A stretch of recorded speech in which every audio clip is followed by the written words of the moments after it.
तर आज योगायोग झाली ना रे बा आपले शुभम भाऊ सुलतान आणि आपल्या सीबी भाऊची भेट. तर सर्वांना आपला प्रेमाचा जय जय रामकृष्ण हरी माऊली. तर अवी भाऊले म्हटलं चला ना बा पिक्चर पाहायला. आणि पिक्चर बी असं तसं नाही म्हटलं, पिक्चरचं नाव आहे घबाळकुंड. आणि हा पिक्चर एवढा डेंजर आहे म्हटलं की पिक्चर पाहते डायरेक्ट माणसाची टर फाटते ना रे बा. जरासा नमुना तुम्हीच पाहून घ्या ना बा.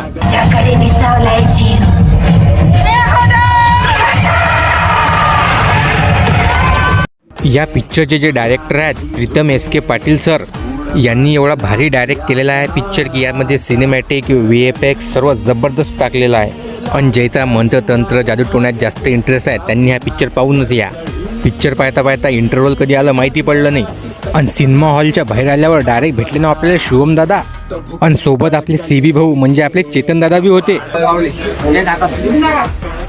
आज तर सर्व क्रिएटर लोकांची गँग घबाळकुंड पाहायला आलती नरबा. सोबत पुष्पा बी होते. आणि पिक्चर खतम होताच आम्ही आलो आपल्या श्रीराम स्पेशल पावभाजी सेंटरवर पावभाजी खायला. आणि यांचा स्पेशल मसाला पाव फेमस आहे. शेवटी आपले श्रीराम स्पेशल पावभाजी सेंटरचे ओनर अनिल भाऊची पण भेट घेतली. त्याला म्हटलं मसाला पावची टेस्ट एक नंबर होती. त्यानंतर खाने के बाद कुछ ठंडा हो जाए त्यासाठी मग आलो आम्ही आईस्क्रीम आणि ज्यूस प्यायले. आणि मी काय म्हणतो जरा फॉलो गिलो करणार बा गरीब आले. एवढा बी कंजूसपणा नका करू बा तुम्ही. चला मग पटकन फॉलो करून घ्या आणि व्हिडिओला लाईक करून घ्या. जय जय रामकृष्ण हरी माऊली.